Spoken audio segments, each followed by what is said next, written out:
probably important to recognise before we get into it is I know a number of you will have different levels of familiarity with leading virtual teams. There'll be some of you that have been doing this for years, and some of you that this is a very real, live, new context in the current situation. What we're going to do is kind of pitch the webinar somewhere in the middle of those two. I won't go too much into introductions because I'm sure most of you really just want to crack into the context. For those of you that haven't come across Lane 4, we're a management consultancy, and really what we're here to do is help businesses make a difference to organisational performance and positively impact on working lives. So I'm Emma Rowe, I'm a key account director. I've been a consultant as well for a number of years. So I'm really coming from the lens of a practitioner and some of the work that we've done with consulting and also being part of a number of virtual teams myself. So I'm joined by my colleague Paul Jewett-Harris, and Paul is a consultant director here at Lane 4. He's also on the board and leads our consulting team. And I thought what might be quite interesting is we have a very specific context today. So just to add a little further nuance to this, is that even though the team that I work with, I run, if you like, are used to working virtually, there is a whole new dimension which makes this different. So the first thing I'd raise is that our consultants do this job partly because of the social contact and the desire to support people, and that is often face-to-face. To be forced to be isolated, if you like, and to not come into the office and to not to go to our client's venue does actually change the nature of the virtual team. That has a nuance which means that I've got to think about things differently. I think the second thing is we all face this, is that there's so much information and misinformation out there. And we know in the absence of communication, people tend to make things up. And finally, on a really practical basis, and everyone will be facing this, is that we're now asking people to operate in a different space, a physical space. So instead of being in our client's venues, someone might be at home sharing space with their spouse and having to operate and be professional. And this is a really practical thing. But we have to think about this, because how do I help my team members to be at their best, even though they're operating in some very difficult circumstances? I thought it was important just to add that little bit of nuance on the top. Brilliant, thanks, Paul. As you say, there's some teams that are used to set up as virtual working, and some that the context has really thrown them into this. This webinar, what we're going to focus on are some of the challenges that are faced by virtual teams, and then really look at some of the tips and the advice to overcome some of these challenges. So in terms of experiences and challenges that you faced, maybe bring that one in and then I'll bring some of the research. Yeah, so I guess when I was trying to think about this, I was trying to think what might be the single biggest, most important thing for us to think about. And when we're running any sort of leadership program, we always actually start with ourselves, so start with the leader. And I think one thing that we have to consider is that if a leader has certain development areas, for example, certain things which they don't tend to do so much of, in this context of virtual, those are emphasized, and it's highly likely that they will create problems further down the line. So I'll give you some examples. If, for example, someone struggles to resolve conflict, or maybe they're not the greatest communicator, they're not very good at maybe having some of those difficult conversations, or being really clear about goals, in a face-to-face environment, that's why it creates a problem. But in a virtual environment, that creates even more of a problem, because these things tend to compound, and because they're not right in front of us, we might have the luxury to ignore them for a while, but after a considerable amount of time, or even a short amount of time, they're likely to bite us. And so to lead to problems of mistrust, poor accountability, and people not necessarily adhering to some of the processes that we would want them to approach. So I think we have to consider, maybe look in the mirror ourselves first of all and think, what are some of the things that I'm not so good at, and how might those play out in a more virtual space? So in Lane 4, we've got a research department, and for 20 years really we focused on high-performing teams. Last year we did another piece of research to look at what has changed in the context. What I think is really interesting to add is that what was maybe true last week might be either exaggerated, or the research really needs updating based on the current context. So, for example, we looked at what's changed in terms of virtual working, and over the last decade, it was an increase of fifth increase in terms of how many people are working virtually. Now, I imagine if you go and do that now, again, just this week, that will have increased drastically. of those areas that we looked and the people that we spoke to, only 16% had ever had any training or upskilling on how do you lead virtual teams compared to how you lead teams that are co-located and face-to-face. And with that, we looked at what some of the challenges might be. So specifically, what are some of the challenges that people face when they're leading virtual teams? And we've got that into 3 areas. And it's around processes, it's around connection, and it's around leadership. So I'll go into each of these in a little bit more detail, and then I'll hand over and bring some of those to life. So in terms of the processes, so I don't know about the rest of you, but I now have, as of this week, we're communicating. I work in a number of teams, different client teams, different teams within Lane 4, and I've got Skype, I've got Microsoft Teams, I've got email, I've got WhatsApp. I have formal routes of communication and more of the informal social routes of communication. Now, one of the challenges that the research shows that virtual teams really can get them into more of a struggle than face-to-face teams is around how do they make sure they know what communication channel they're using, what process they're using, when they're using it, why they're using it, and for what purpose. So that's number one, really about the processes and getting those ironed out, getting those right. The next one there is about connection. And if you think trust is such a key part of becoming a high-performing team, so in any teams it's really key. Now, when you're face-to-face and you see each other more, you can pick up on non-verbal cues or social context cues. That suddenly becomes a lot more difficult when you go virtual, and particularly if you're used to doing it face-to-face, where it comes more naturally to when you're going virtual, and really putting intention and purpose into how do you create that trust in virtual teams. And really also that sense of belonging, that sense of I'm part of something, and how do you create that. And then the final one there is around leadership. And I know any time we talk about teams, again, leadership is common. So what's unique or important about the virtual context? And it's really the underestimation of the importance of shared leadership. So how much, so think about you as a leader, and think about how much do you feel that you need to be the person in control of it all, that the communication funnels up through you and back out. How do you stop yourself becoming a bottleneck? How do you actually create that autonomy within groups to have shared leadership amongst it, that take control of certain projects, and actually shifting that mindset from you needing to lead to you needing to be able to facilitate this stuff happening. So they're the 3 ones that are coming out of the research with challenges around processes, around connection, and around leadership. Great, thank you. And I'd like to build on just a couple of those. We will be talking about leadership quite a lot, but if I think about connection, and I think in the teams that I've worked with, especially sometimes in the tech area, but not exclusively in the tech area, is this the sense that actually if you're a virtual team, there's less of a need for connection or relationship. And I would actually turn that completely on its head and say that actually in a virtual team, the investment in getting that connection to be really, really solid can be a real enabler to trust. So many times I'm amazed that when a virtual team comes together, I feel like I know them better than they know each other. We'll be chatting and I might find out something about the member of the team that they don't even know themselves. So I think there is a propensity to that. My second thing I think about is the processes, what you were talking about, the processes. I think in the absence of clear leadership and clear instruction or encouragement to follow the processes, people will make them up themselves. And then you'll have dual processes happening, which really leads to inefficiency. And quite honestly, it can really undermine the performance of the team when you've got people who are separated by connection, but also completely following different processes as well. So going over then, tips and advice. Yes, and what I'm going to do is I'm going to break these down into 3 levels really. So the first one, and I apologise about the first level, these are all the things that actually you should do, but I'm going to remind you anyway. And so I'm going to make sure that I cover all of them. And then we'll answer some questions afterwards. So the first one is I want to draw a distinction between meetings and teams.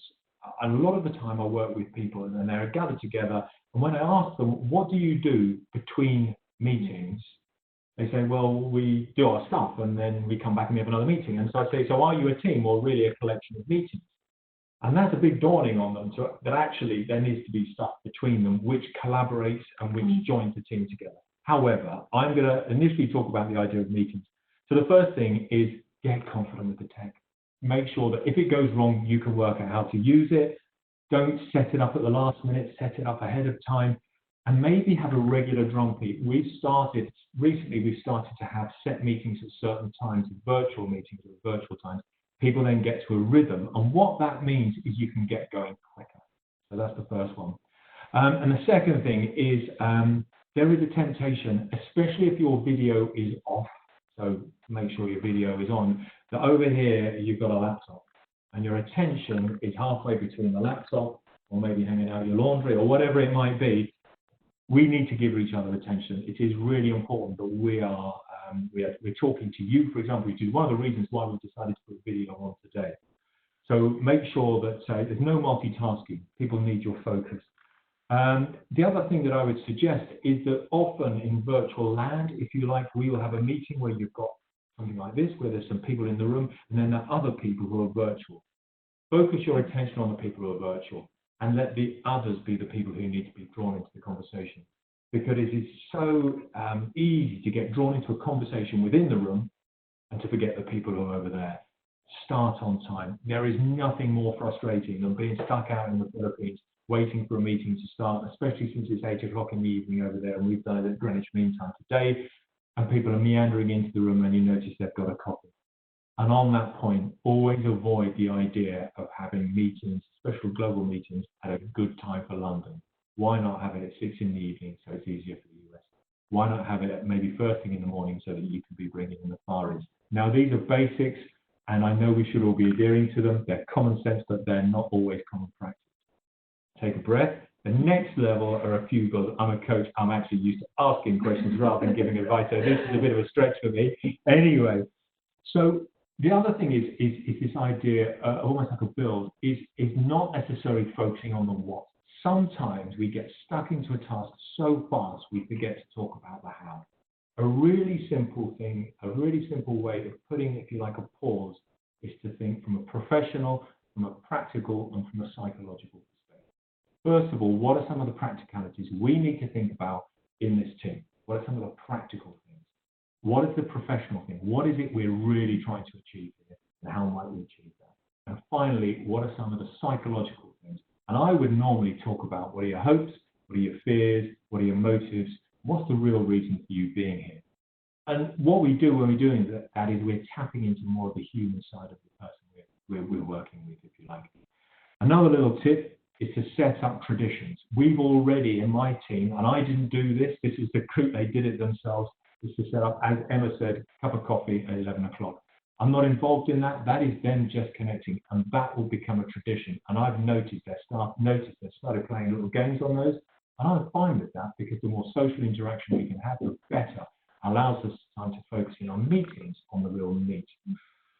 And I've already been doing this, and hopefully I'm role modeling this idea of looking people in the eye. People look for your eyes, that's where the people find the truth. So the more you can have conversations face to face, literally face to face, even though it's virtual, the better. You can pick up all sorts of virtual cues from that. You can pick up engagement, concern, anxiety, excitement, and all of those good things. And now I'm going to move on to what I would call the transformation. Now, what I appreciate is you might have been thrust into a virtual team, having been a fixed team in one location, and all of a sudden you're operating virtually. So you might have already invested a little bit up front, which is fantastic. However, if you haven't, it's still not too late. Invest time in setting up the team well, so being really clear about the team's purpose. How does that team purpose fit within the organizational focus? How do the individual goals fit within that? And don't be afraid to repeat that and almost remind people why we're doing it. What it does is it galvanizes everyone together, even if they're sitting there trying to join in while they've got their kids playing on the floor over their hair. We have to recognize that might be people's context. The second one is to deliberately understand. So what I mean by that, often when people do team builds, they find out about each other. So for example, I might find out that someone's got some children or they've got a partner or what they do in their hobbies. That's great, and I do really understand that. However, what I want to understand is how do I spot when Emma is at her best? How do I spot when Emma is not so happy?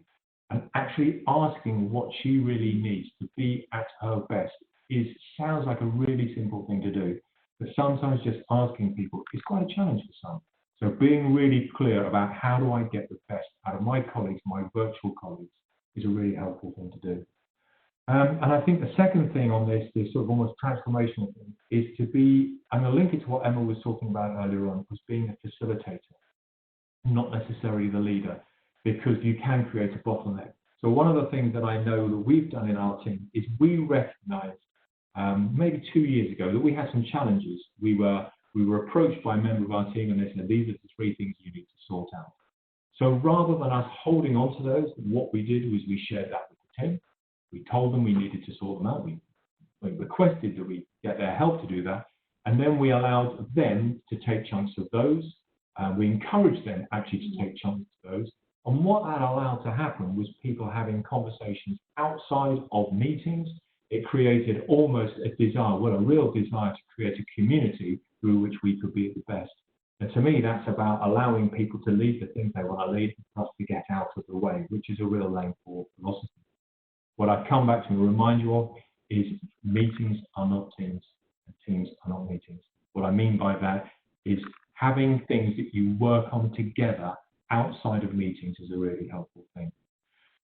You took an intake of breath there, just as if you're going to say something, Ray. No, I was thinking actually around the communication channels, again, like you say, about doing things outside of meetings that create your team, and how it's easy when you're in an office situation. And I know in my team, in an office situation, it's easy to kind of have that social interaction and ad hoc come up with those ideas. And it's how do you have, again, what channel is it that you use to have some of those? One of the things we've noticed is we, as a consulting community, we set up a WhatsApp group. And it sounds like a very basic thing to do. One of my colleagues set it up as a junior thing to do. But what we found, to Emma's point earlier on, is it started to get confused as to what it was about.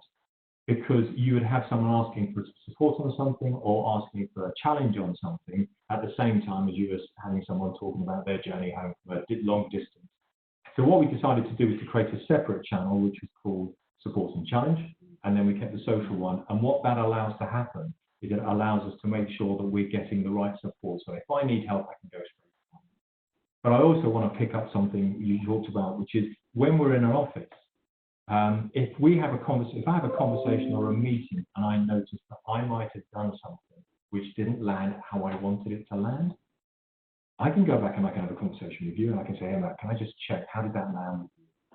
However, in the virtual world, we might say something, we might have an impact on someone and not be aware of the impact that it's had. So we have an expression which we use, and we've used it with clients for quite a while now, this idea that every contact leaves a trace.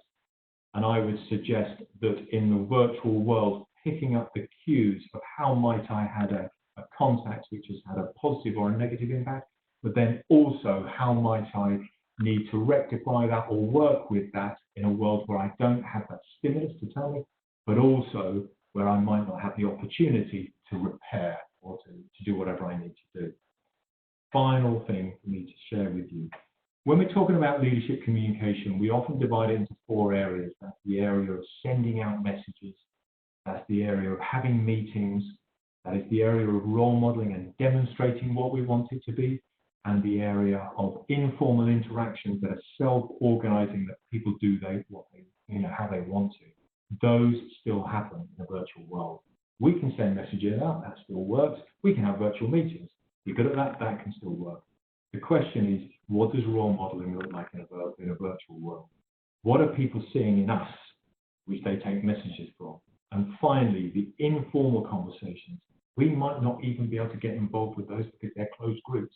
That is all of these digital types of communication. So to be really aware of what are the conversations that might be taking place that we're not even aware of, and how might we therefore formally communicate to be able to help people to get back on track.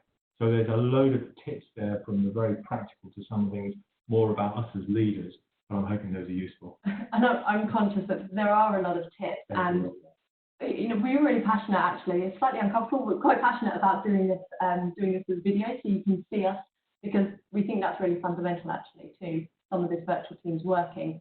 That being said, you're probably thinking, I would value actually some stuff written down on this. So what we will do is send out afterwards what we're discussing today, some of those challenges, but also really some of those tips and those advice. There's been some questions coming through here. I've got a question for you. So we've had a question from MentorMe, so thank you all for sharing these. I trust my team, and we've built a good rapport and honest relationship, or I like to think so. However, my boss is old school and struggles with the concept of remote working. How can we build his trust and shift her mindset? Okay, so how can we build his trust and shift her mindset? Yes, that's a very interesting. I noticed the I'm glad you picked that up. Subtle difference in language. So I guess I think this always starts with the. I'm delighted that someone's built trust, and I'm delighted that someone has that whole team ethic, if you like. And this often comes up in our leadership conversations. And what we often hear is people say, "I'm doing it, my boss isn't." Okay, and so my advice then was you keep doing that, and you hold the umbrella up. But also, I think there is an expression we use which is actually about stepping into someone else's shoes. So when someone is uncomfortable with something, maybe working digitally, maybe working in a virtual world, the first question I would start with is what's the intent behind that? What's the reason behind that? Because if I can step into that leader's shoes and go, well, I wonder what they're concerned about. What is it that's going through their mind? And maybe even asking the question. We are not magicians. So actually, in a artful way, trying to understand what the concern is of that leader, and then being able to mitigate against that. Because if we start with the concept that people do the best with the information they've got available to them, there's a reason why they're doing this. And if we can head that on, that's how we can maybe support that person. It could be fear. It could be they're actually scared of using the technology. They're scared of losing control. The stronger relationship we have with them, the closer we can get to that reason, and then we can start on. I hope that's helpful. Please get in touch if it's not. We can do some more on that one. Are you ready for another question? Another one. Okay, we're getting quite a few through now, which is great. If you do have any, send them from MentorMe or tweet at Lane4 Group. Next one. What's the most important thing we can do to help employees work remotely more successfully? So if you had one, what would be that one? This is going to sound like a silly thing, I would ask them. I'm going to tell you a little story. I hope this is okay. I worked with an estate agent, and he said to me, it was a good friend of mine actually, and he said to me, Paul, how can I understand what motivates my team? I've given them this, I've given them this, I've given them this, I've given them this. And I said, when you ask them what motivates them, what do they say? And he said, I'm the leader, I'm supposed to know. And I said, no, you're the leader, you're supposed to find out. So ask the question, what challenges are you facing working remotely? What's going on for you? And then really important, after we've asked the question, listen and then respond. Ask the question. It's very straightforward. I'm sorry, I don't want to sound stupid, but it is really about ask the question. What do you need to be able to work effectively? What is your biggest challenge you're finding working remotely? What are you worried about? What are your circumstances? Get them to talk. They will tell you, I promise. Okay. But building on that is probably asking them now, even if you've been working virtually for a significant period of time, the context and the landscape is changing, and that can be unsettling for people. So fine if it's a new team, definitely, and also if you've been doing it a while, recognise the impact that changing context might be having, so making sure that that recontracting, refinding out with them. And I think it's important to appreciate that this is new for everyone. Okay, so we've all been thrust into this situation, and so therefore letting go of the responsibility to have all the answers ourselves, I think, is quite liberating. And you can never underestimate the ability that people will have to solve their own problems if we give them the space. Now, I guess we're really talking about coaching, but if you have a conversation with someone who's struggling with it and you help them to have some airtime to really talk about what's bothering them, if you've got the right type of relationship, they will tell you, and then you can work out how you resolve it. We're working in extraordinary times, but people will have the answers, and sometimes all they want to do is be listened to. One from Twitter, if you're still good. I'm conscious of the time, it is 2:30, but you guys happy to keep going? I'm happy to for another 5-10. Well, yeah. 5? Yes, before we do that, for anyone that is time conscious and needs to log off, firstly, thank you very much for joining, and secondly, we have another webinar tomorrow.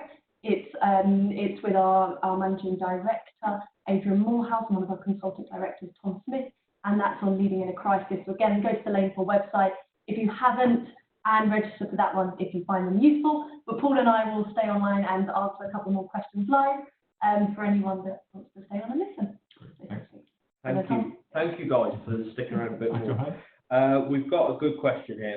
Any advice on how to handle meetings that typically would have been 1.5 to 2 hour in-person sessions in a virtual manner?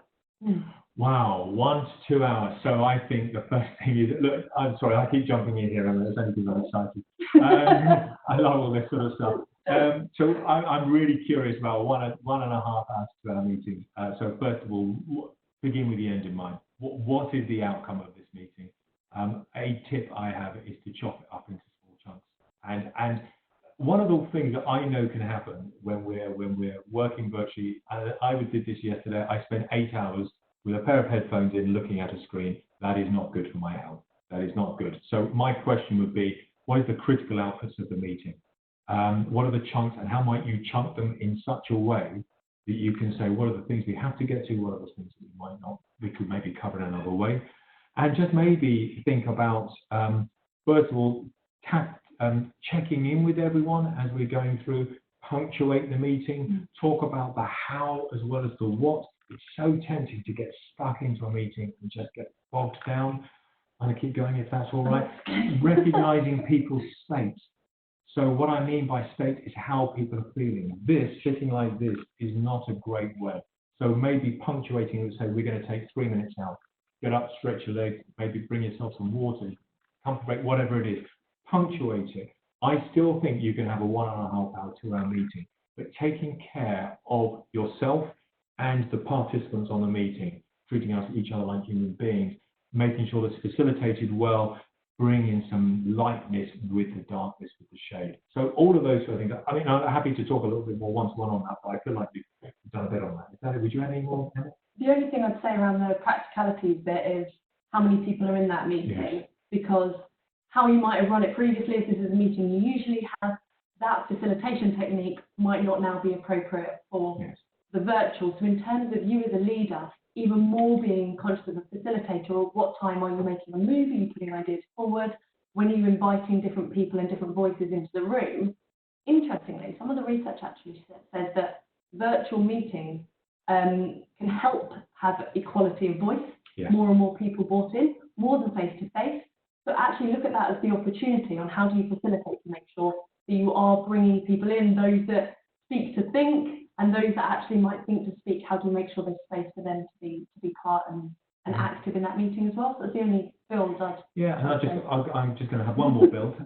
We ran an exercise within the organisation a few days ago, and what I did was I set up what I call a goldfish bowl, where 4 people had a conversation and 4 watched.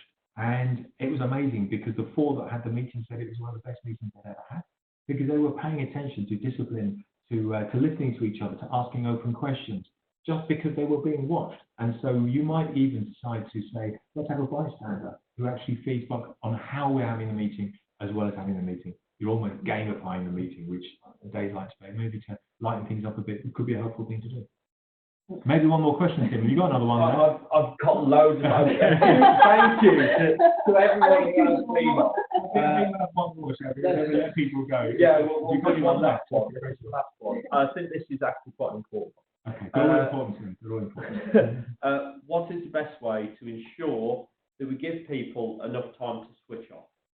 Obviously, we're working from home. It's going to be very tempting just, I'll just check, see if anything happens. I said to Paul this morning, I said, the past few days I've been working from home. I feel like normally if you're in the office and you're busy and you look around, all of a sudden you put your head up and like everyone's left. Like I should get out of the office. I should walk back. Do you know? And at home you don't necessarily. You have to have that discipline. And I think the temptation is I do this. I walk past that. If anything happens. Now I think this is a challenge for us, especially in the leadership space, because we feel like the need to be responsive. We feel the need to be there. However, if we remember that people are watching, if we remember that every time I pick up the phone and I respond to someone is saying this is normal, someone is saying this is what is applauded, this is what is expected here. So I know it's going to be a huge challenge, but starting with ourselves, I think the most important thing we can do is to role model effective care of ourselves, to go out, do some exercise, to not start work at 6 o'clock in the morning, to say to people, we're going to have a break now. And so resist the temptation to respond.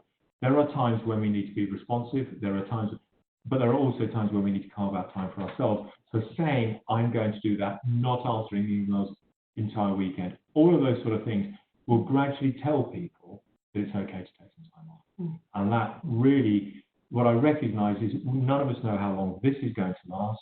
Obviously, when we're working in a virtual team anyway, we need to be role modeling that. But actually, this is a marathon. So people being in good shape the day before we get back into normality is extremely important. But that's my final thought. Brilliant. Guys, thank you both very much. And thank you to everyone who joined us online. Of course, keep your questions coming in. We will endeavour to answer them across our social channels. We've got another webinar tomorrow, Leading Through Crisis, which you can join on the Lane website. But big thank you to both of you, Emma and Paul, for joining us today. Thank you. Thanks, everyone. Thanks, everyone. Thank you. Bye.